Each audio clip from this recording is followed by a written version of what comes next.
Welcome to the Good Divorce Show, where we can help you learn how to navigate the journey of divorce with less conflict, less debt, and equip you not to just get divorced, but also learn how to be divorced. Your host, certified divorce coach Karen McNenny, shares her wealth of knowledge, gets advice from other relationship experts, and interviews couples who learn how to have a good divorce, so you can too. Now here's your host, Karen.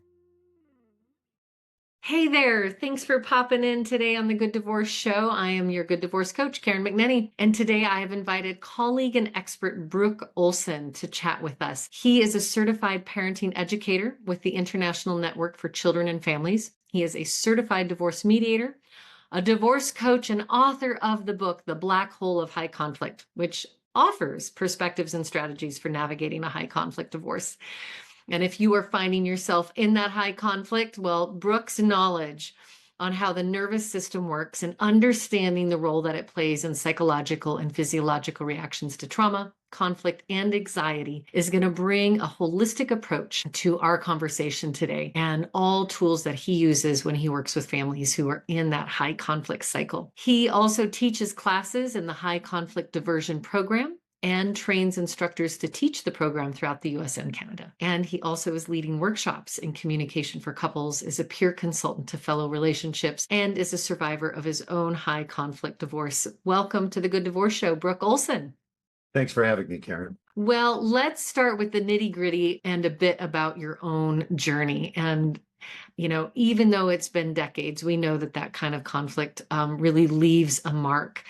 And I'm curious, as you have been called to this work and to bring a holistic approach, it certainly sounds like it has grown from your own experience. And without diving back into your own trauma of that journey and the details of it, maybe you could just give us some high points of, what has stayed with you in terms of professional learning. And if there's anything that you know now that you wish you would have known 25 years ago.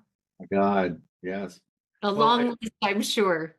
I think, I look at this through the perspective of, that we're all on a journey. And for me, that divorce, what led up to that divorce was an awakening of something needed to change. And what became really clear to me in that process was that the change had to come through me. I couldn't expect somebody else to change who they were, do what they were doing. And in the conflict component of it, there were people that I was working with that had some really good knowledge about personality disorder, about attachment theory, about how we go about relationship. And that opened the door to my own exploration of how did I get here? And that was clear over time that, it had to do with my family of origin stuff, how I looked at the world, things like that I didn't know. It was clear to me that I was incredibly naive about relationship and about my own engagement in relationship and how I went about it. So it opened the doors to starting to change how I looked at the world, how I engaged in relationship, but how I began to look at how I went into relationship and how I affected relationship along that journey. And that has continued to evolve through all of this. My divorce ended in us not talking again. And I really get why. And a lot of that had to do with who I was and what I was engaged in that time. And she met me in some of that stuff as well. It was like we had this dance. So what I wanted to do was break that dance down to a different step. So we had a daughter at the time. My daughter and I became close, and we're now estranged. And that had to do with the development of her acting through our relationship with my ex-wife and how I decided that relationship needs to be mutual by nature. And that means that we're in it, whether it is parent to parent, parent to child, especially as adult parents and adult children in those relationships. And I began to set boundaries around, because as you know, as you've seen repeatedly, that not every parent-child relationship has a happy outcome. True. Or seemingly. And as you said in our podcast together last, that the story's not over yet. We don't know how that's going to evolve. But what it did for me is it really changed how I did relationships, changed how I looked at parenting as the key tool to development for our children. So as an involved parent,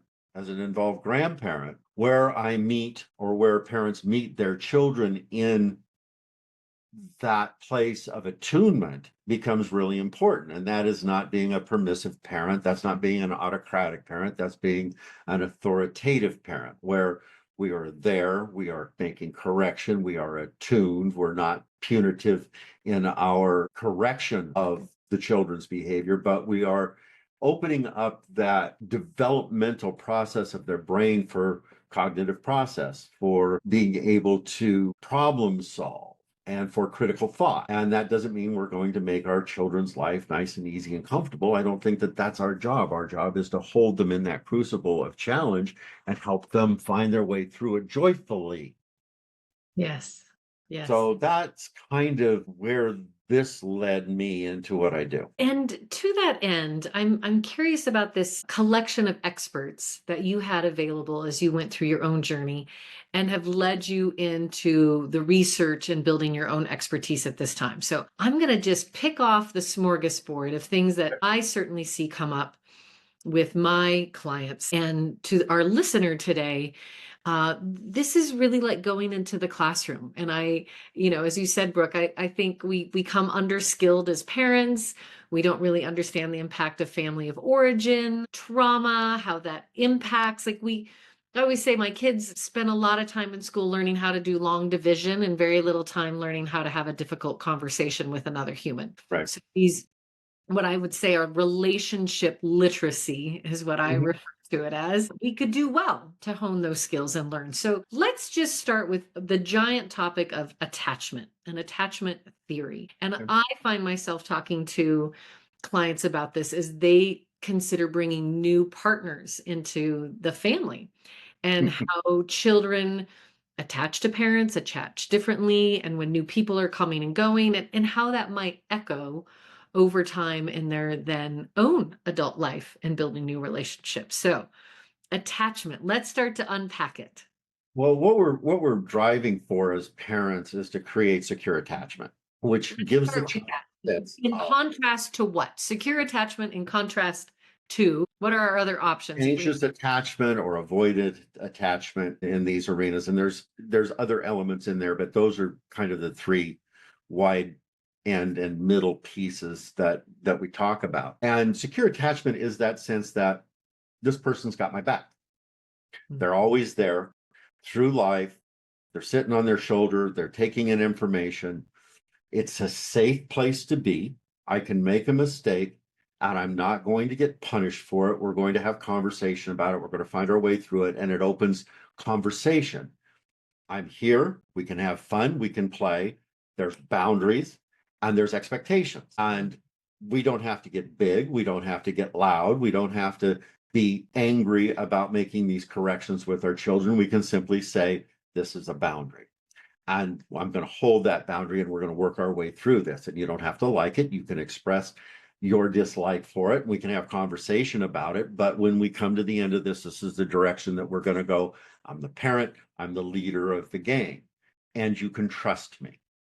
Yes. In contrast to, would you paint a little picture of avoidant and anxious attachment and what they might like? Anxious attachment would come through a place where a parent isn't around so much and where that parent is not engaged with them, or they're here and it's erratic or it's explosive and they don't know what to expect. So they're always on a swivel.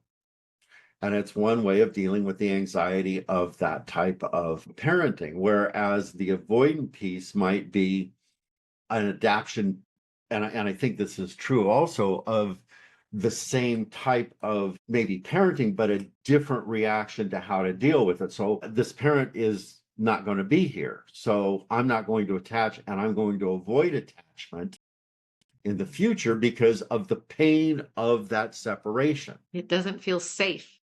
Not safe to be here. Yeah.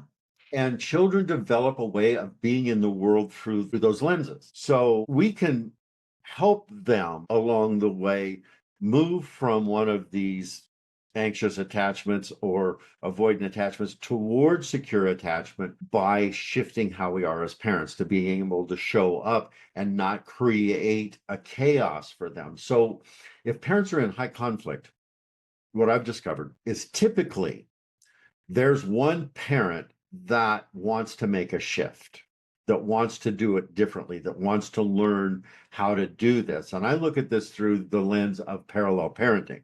We can't change the other parent's parenting style, but we can change ours, and we can come into this more authoritative parenting, which means I'm here. We can talk, and there's no chaos here. And I'm not going to create more chaos here that you have to carry to the other parent because that's already existence here. What I want to give you is a touchstone, a place where you feel safe. And it's not that I'm better than, it's just that I'm here and I'm learning too. Yes. And so we have those primary parents. In this case, we're talking about those biological parents moving into divorce. But then sometimes there's bonus parents that start to show up on the scene, or even just other relationships. And certainly with my clients, we talk about the caution of kind of the swinging door of people coming and going into life, and parents bringing new relationships that are maybe not quite fully baked into the children's world. And I'm curious what sort of guidelines and cautionary tale around those new adults coming into the child's life and how that impacts attachment style in the That's a future. really important question, Karen, and it really needs to be looked at and taken slowly. So if we look at it through the notion that when parents divorce, there's a trauma that takes place for that child. There is a parent that is no longer here. They may come back, but that parent's no longer here, and they may come back, but there's this constant transfer of attachment and unattaching. And in a high conflict situation, that child is having to really come into a way of dealing with that trauma that is usually maladaptive. So I have to get mad at that parent so I can detach from them. This parent over here is depending on me emotionally, and I have to take care of them. So there's a parentification going on there. So if the parents are not aware of that, the child becomes the caretaker for one parent and maybe ignoring the other one because this other parent needs It's more. care, which is not appropriate. And So, that word, I just want to highlight that word you used, parentification. yep. Which is a mouthful, listeners. And what we're really saying is when we put adult responsibilities or parent-like behaviors and expectations on our child, and there's a role reversal, if you will, where the child has to step in and into what would either be, a co, almost a relationship, or supporting that parent, taking on more than what is age appropriate, becoming the confidant or the best friend to the parent. All of those things that are really inappropriate and can be sort of an echo as a result of the divorce. So we have to be really aware of that as the grown-up in the story, and to not put that on our children, that parentification. So then new folks start to come into the scene. So yeah, so the child, first of all, is dealing with this separation of, I don't know whether this parent's going to be here forever. And there's a high anxiety piece that goes on in that. And then we bring in a new person, and that person has another parenting style. That person has another idea of how to do things. And they are injecting that into this system that is already unstable. And I think, this is my belief, that a step parent's role is not a parenting role. A step parent's role is more of a mentoring role. It's more of a standing back and modeling relationship, modeling a healthy relationship with that partner, having a secure place where that isn't an argument, and that the parent, the biological parent, gets to do their parenting. And if there isn't an alignment between the new step parent and the biological parent, there's a problem that's going to take place here. And I see more high conflict happen when a new partner comes in than most any other point post judgment. It can just be such a trigger. And when we don't do it mindfully, and like you said, sometimes we move too quick. It might not even be that they become the step parent. They're just the new boyfriend or girlfriend. And they're right. And in that place, a parent, that adult parent, is taking their attention to this new partner. and they are depriving that child of that attention that they need for that secure attachment. So now that child is like, this other adult is more important than I am. And when you talk about that avoidant piece coming in, it's like, I can't go there because I'm not going to get met. It's about this, it's not about me. Mm-hmm. So I think parents have to really take time when they're moving through this. And as adults, we need adult engagement. It's okay for us to have relationships, adult relationships that are connected.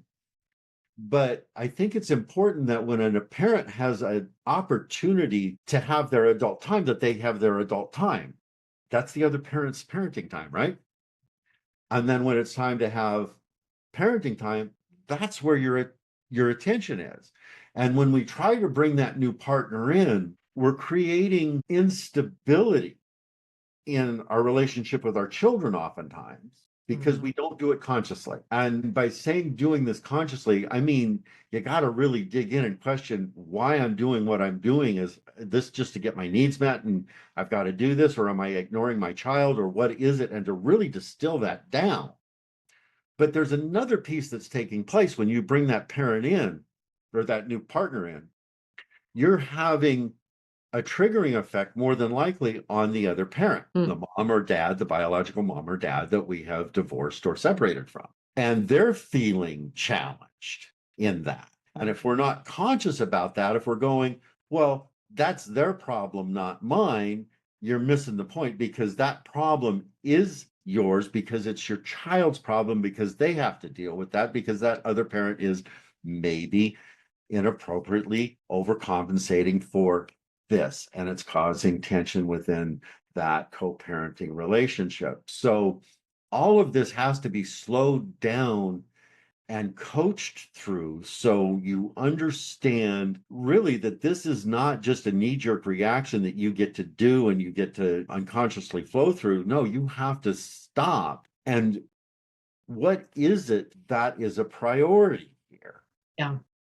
And we all know falling in love is, it's a drug experience. Our brains are hijacked by all sorts of biological. And how many times I've heard people really in the afterglow, I refer to it as the divorgasmic stage, where we're like, oh, the oxytocin flooded. This is the perfect person. This is so great. Where they're going to come into our family. They're going to rescue me. They're going to rescue everything so much better. And we quickly introduce that person and they come into the family weave. And let's say the child adores them, that they also start to attach, right? Filling that void of a secondary parent in the home. And then, oops, 6 months, 10 months, 12 months, because honestly, doesn't it take a while for that oxytocin to wear off? I'm curious to hear a little bit about the biology and what restraints or caution, even just biological timeline, because that child starts to reattach to this new fabulous person that mom or dad is also attaching to, excited. And then, the oxytocin runs out. We start to see the relationship for the reality. Now they're gone. Rinse and repeat. So going into a relationship, we're always on our best behavior. Oh, we We're should always best self. compensating in the foreground to attach, right? I'm going to bring my best forward.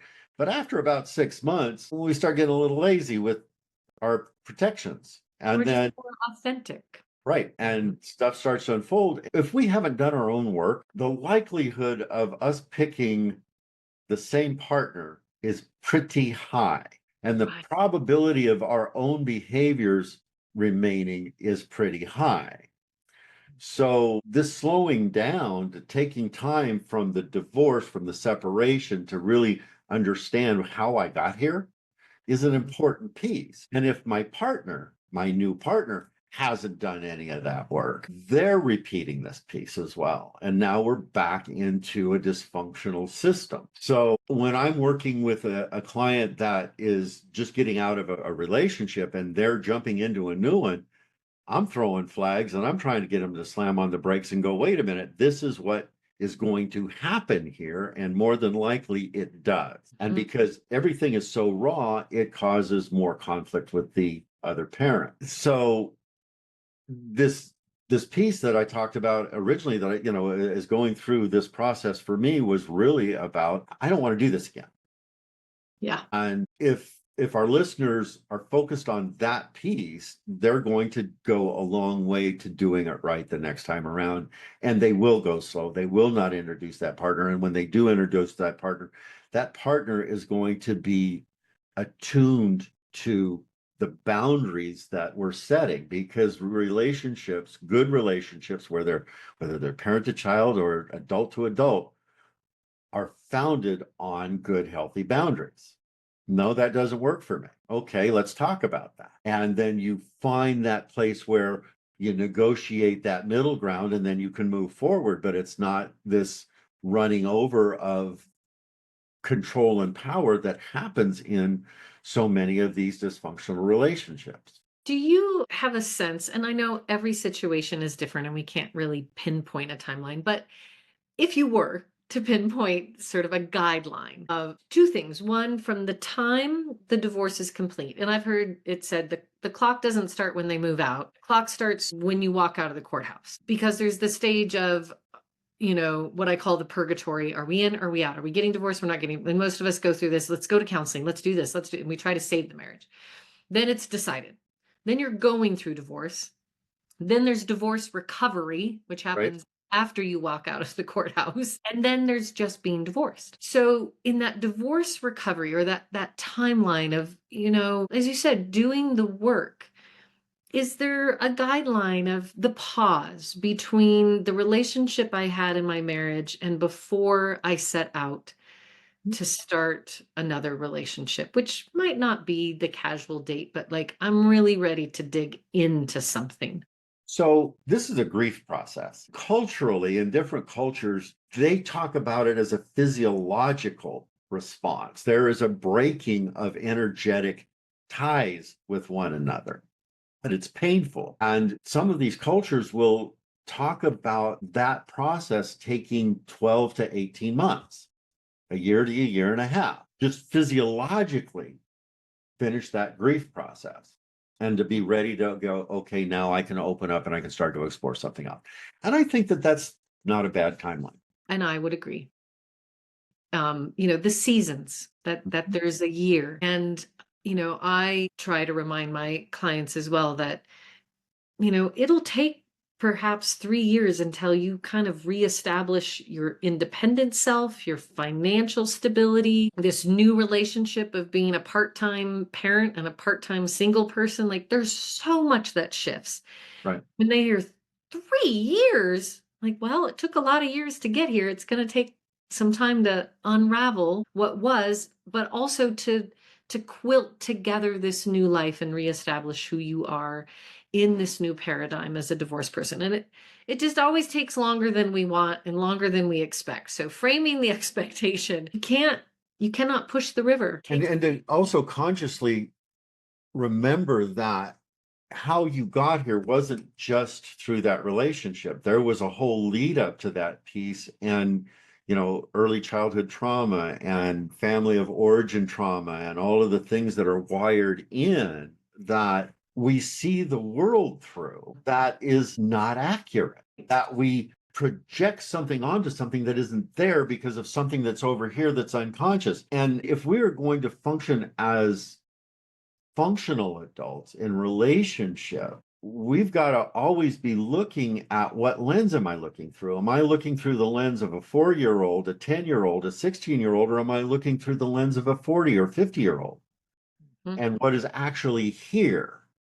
And can I take somebody that is angry with me, that is putting something out to me, and not react to it, but examine it? So not be defensive, which is our trigger, which is that defensive mechanism that's automatic, and intervening with that piece and going, well, wait a minute, maybe that's not it. And if I don't pitch this back, or there's something here that I need to adjust and accept, that I do that. Yes. And then the conflict starts to downregulate. But I have talked about, through almost the beginning of when I created this program, of this notion of disengagement. And that isn't just disengaging from what they're saying. It's disengaging from our own physiological makeup. And Yeah. Let's keep going down that. And I want Okay. to talk about capital T trauma and small t trauma. And again, I think it's a topic that we don't really understand. We're undereducated as humans, and practically all of us walk through life with trauma Nobody, of. yeah, nobody gets out of this without being affected by life. That's right. And life comes with trauma. So capital T, small t trauma, and what it is doing to our brain, and how we can overcome and build consciousness around that.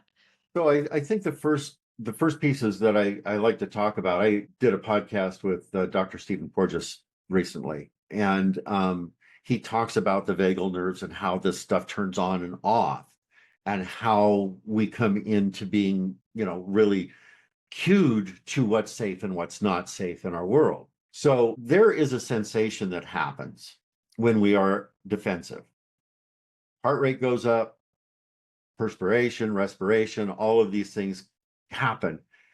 And if we can slow down enough to notice that we're in that state, we've opened a door to changing the state. And we can begin to orient to our here and now, which for most everybody, the here and now in this moment, no matter what's going on in your world, you're safe. There's not a lion at the door. So I can go, okay, right now I'm okay, and I can let the system settle. And we have practices to help us do that. But we're seeing the world through small t trauma and large t trauma. I skinned my knee. That's a small t trauma. But if I had a parent that was there that was attuned to me in that time, that said, oh, that looks like that hurts. I'll go get the Bactine. You go get the bandages and we'll take care of this. I'm calm.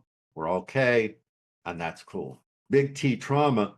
Mommy saw daddy and they were fighting in this big room, and there was loud noises, and there may have been violence in that. That takes the child and goes, wow, that's a huge trauma. And this is how you deal with conflict. This starts to get wired in. This is how we have multi-generational domestic violence and this stuff go on both levels of that piece. And then they start to see the world through a lens of protection, of defensive mechanisms, of I've got to run or I've got to fight. And that trigger never gets undone. There's no completion to that process. So through therapies like internal family systems, somatic experiencing, there is a way to go in and grab those traumas in the space and time that they were in and unpack them and rewire the brain into another way of looking at how to deal with relationship. But as I was going through this piece, this notion of disengagement is the first disengagement is with our own nervous system. Yes, tell us. That stopping point, so I don't jump out of myself and do damage that I don't need to do. There's nothing Emotional here. hijack. Right. Yeah, there's nothing here that I have to do. Don't have to do anything. And then the cognitive process can come through, the higher brain functions, the critical thought, and go and really unpack that stuff as to why are they reacting like that? Lots of times, if we've done our work and we understand the psychology that's involved, we know that their family of origin has brought this development forward. And when I attack in this, I'm just attacking that and I'm making this worse. So if I disengage from that, now I've got another level of disengagement and things can settle. So that emotional hijack, that amygdala being hijacked is critical in the process of understanding the mechanism and knowing that there's a way to hack it. And I always like to just clarify for those that are listening, like, what was that word, that amygdala, what? Amygdala? Because not all of us speak neuroscience. So give us a little breakdown, Brooke, on. It's that part of the brain that is survival based, and it's the fight, flight, freeze, fawn response. And it takes all of the higher brain functions offline. They're no longer available. It's mutually exclusive to critical thought. So our executive function, that frontal cortex, where I'm calm, cool, collected, I'm having a really rational conversation, boom, trigger. And we might say, no longer problem solve. I can't problem solve. I'm hot. In our household, we say, Mama just lost her squash. And I'm reminded we can't actually have a rational conversation with someone who's operating from the irrational hemisphere of their brain. Rational does not mean dismissive, like it doesn't exist. It's very real. It's just being driven by this amygdala, that emotional hemisphere of the brain that is the fight, flight, freeze. It's real and it's valuable. It's part of what protects us when we need it. It is also the thing that can get us, move to disconnection And move us into conflict. and into conflict. So if I can catch this in motion, I think about my relationship through these terms on a daily basis. My partner, love her, and she is so good at this stuff. And we together we can regulate our ways through this, but it's through a conscious moment. So when she triggers me, and she does, I feel it. And it's like, God, and I want to come out. And what I do is, as I notice that that's there, my heart shuts off. And your body will tell you. My respiration goes up, my jaw gets tight, and it's like, Brooke, not now. It ain't the time. And I'll start to just breathe. And I'll go, and oftentimes I'll giggle because I'll notice that this is going on and I'll notice why she's having that response. And I'll turn around and I'll walk away. And she knows that I'm coming back. Yeah. And that I'm going to do one of two things. I'm going to take responsibility for it. Yeah, I blew that one. And that wasn't okay. And I'm going to work on that one. Sorry. Or that really didn't sit well with me.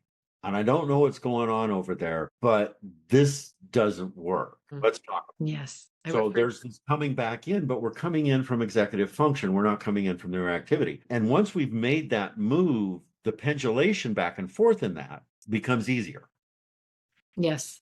But when we're talking about people that are divorced or divorcing, they're very much in a survival mode. Their world is changing, and this is a capital T trauma, and they don't know what their world is going to look like financially, or with the connection of their child, or if they're ever going to have a healthy relationship again, if they're going to be alone the rest of their life, or what's going to happen. They are in the abyss. And that's a hell of a place to function from. So when our clients are going through this, as a coach, what I want to be able to do is help them regulate that down, to see that their fears are not a sentence to what is going to occur, but they have agency to really affect that. But in order to affect it, they have to be able to come in and change how they do it. And to my point, earlier, it's like when that new partner comes in, that's going to have an effect over here. Yes. Both on the other part, on our ex-partner, but on our kids. And if we are so absorbed with self that we're not willing to look at that and explore that and deal with that, we're creating the mess. And that's on us. That moment of pause that you talk about, which does take an extraordinary amount of emotional intelligence to see.